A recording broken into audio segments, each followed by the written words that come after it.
Bienvenue dans cette fiction audio sur l'univers de Myr.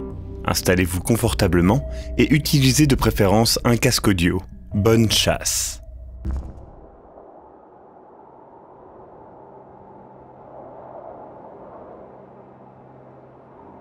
Alors que la chaleur du soleil laisse place à la fraîcheur du crépuscule, le sol aride et rocailleux laisse place à une forêt luxuriante. Et à ses côtés, un village. 3 silhouettes approchent.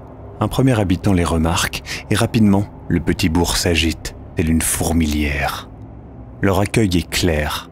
Dans leurs mains, fourche, houe, fléau, faucille ou bêche.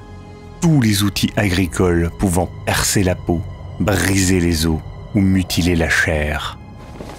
L'étendard porté par l'une des 3 silhouettes est frappé d'un symbole connu de tous, celui de la Myr, l'agence ancestrale protégeant le monde du retour de la catastrophe, ce cataclysme ayant anéanti la vie de millions.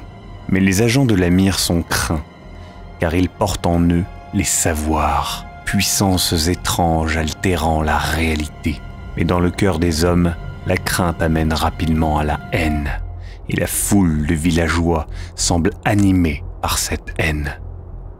L'agent Filia brise la première le silence de mort. Nous sommes sur la piste d'un écho. Des chuchotements parmi les villageois, puis ils s'écartent, laissant passer un vieil homme, se portant sur une branche servant de canne.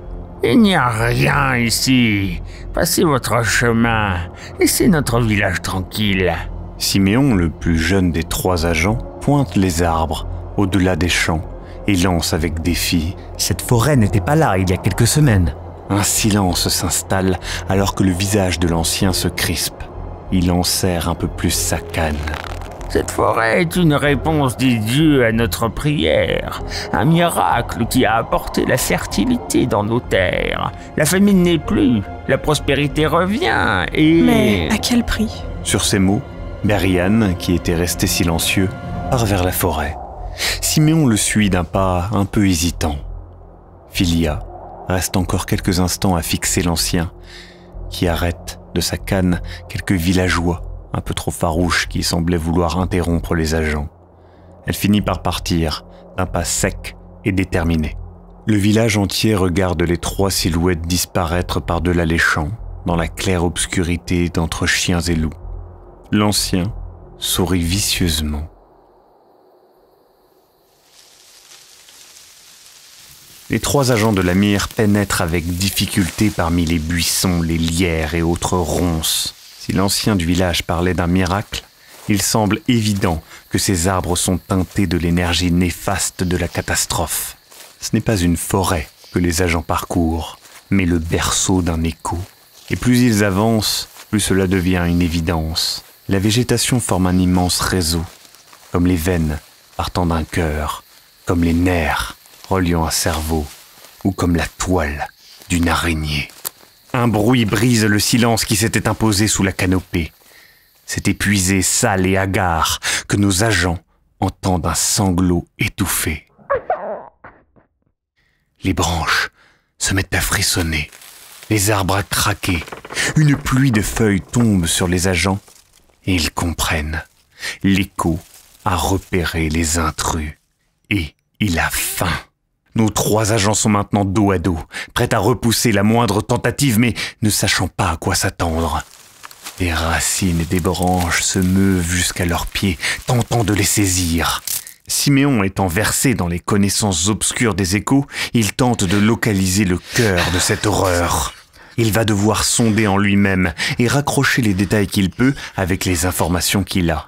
Filia et Berian utilisent le fer contre le bois. Éternel combat gagné d'avance. Ils cherchent plus à gagner du temps qu'à se défendre franchement.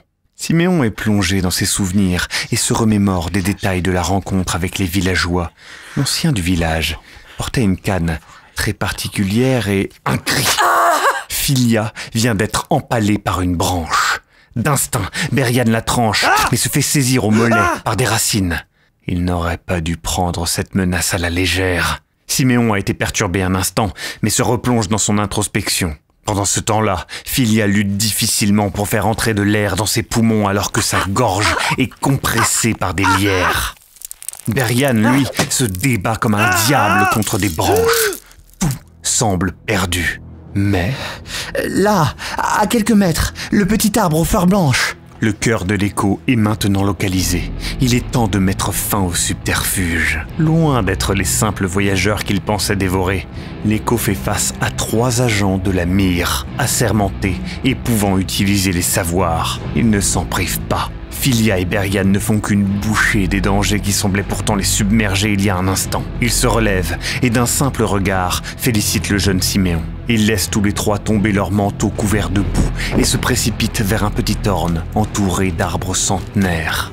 En fleurs, le petit arbre blanc et recroquevillé semble chétif et innocent aux côtés de ces géants massifs. À leur approche, une chose émerge de l'arbre. Une chair craquelée et percée d'écorce couvre malhabilement un visage tordu de douleur. Il hurle en étendant ses branches vers les agents, comme suppliant. Dans un craquement immonde, le tronc s'ouvre et révèle, couvert de sève grumeuse, des têtes, des centaines de têtes, avec des centaines de bouches affamées et hurlant. La cacophonie fait vaciller les agents. Siméon perd pied et se fait saisir par l'une des branches, projetant Berian au sol avant qu'il ne puisse utiliser son puissant savoir. Philia ne perd pas son sang-froid et approche de la gueule béante. Elle utilise son savoir, lui permettant d'être entendue malgré la distance et le bruit. Elle veut toute son attention. Ils t'ont lâchement sacrifié, n'est-ce pas? Les branches s'approchent du visage de la femme, comme délicatement. Sur le visage déformé de l'arbre, pleure une sève rouge sang. Ils t'ont sacrifié pour leur récolte, et tu leur en veux? La réponse est immédiate. Un hurlement déchirant. Philia ne bouge pas. Une branche pénètre violemment son visage et déchiquette sa joue. La branche la soulève comme un vulgaire pantin. Peu à peu, la joue commence à céder. C'en est trop pour Berian, qui se relève du sol et se prépare à frapper de toutes ses forces dans le visage difforme du tronc.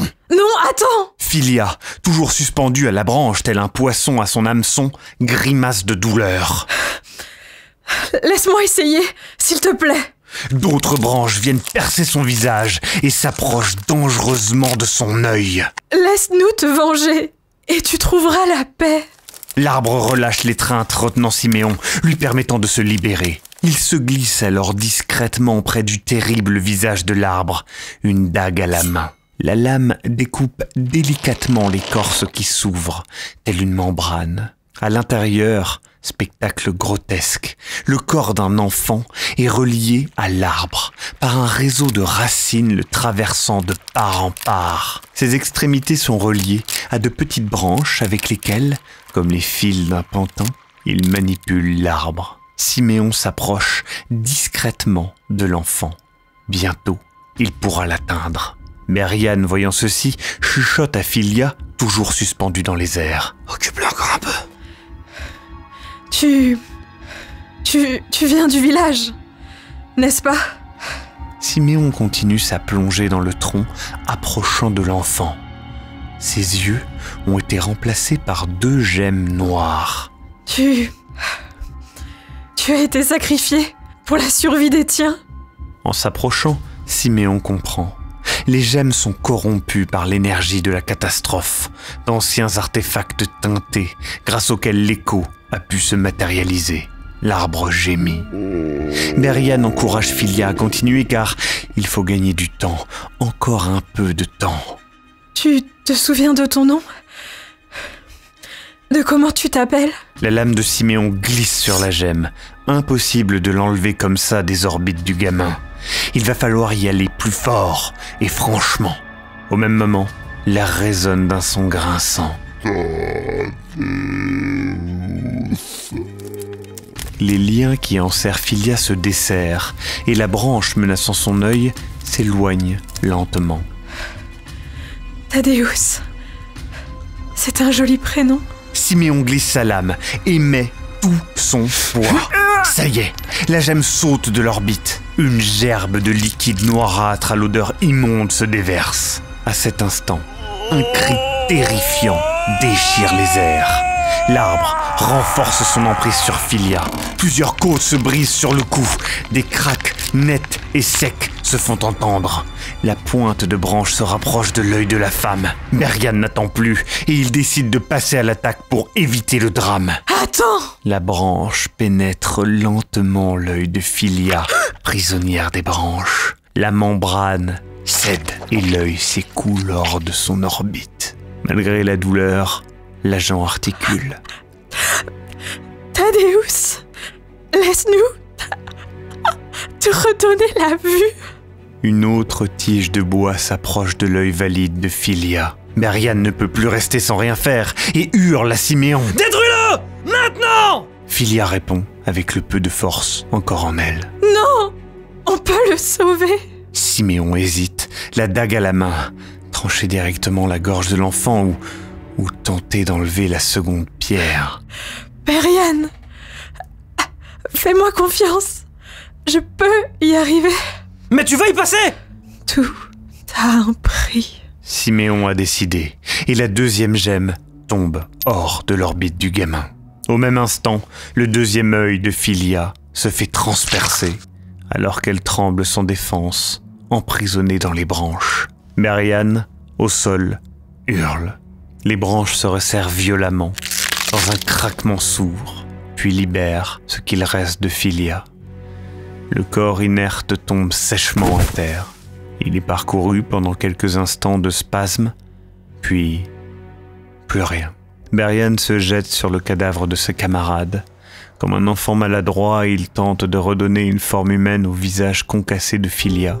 Mais le puzzle qu'est la boîte crânienne de la femme n'a pas de solution. Berian frissonne d'horreur. Un bruissement dans les herbes le fait sursauter. Siméon, il est sorti de l'arbre. Dans ses bras, un petit corps, en vie, avec de grands yeux clairs. Thaddeus. Alors qu'ils sortent de la forêt, un automne tombe déjà sur ses feuilles, et les arbres dépérissent à vue d'œil. Les habitants du village préparent déjà leur carriole. Rien ne sert de rester si leur miracle n'est plus là. Seules les pierres et le sable resteront. L'ancien du village avance avec sa canne d'orne près des agents qui repartent avec l'enfant. Il les interpelle. « Vous nous avez tous condamnés. Sans le miracle, pas de récolte, pas de nourriture. Par votre faute, ces gens vont mourir de faim. » Berian s'arrête, sans regarder le vieillard, et lance. Tout a un prix.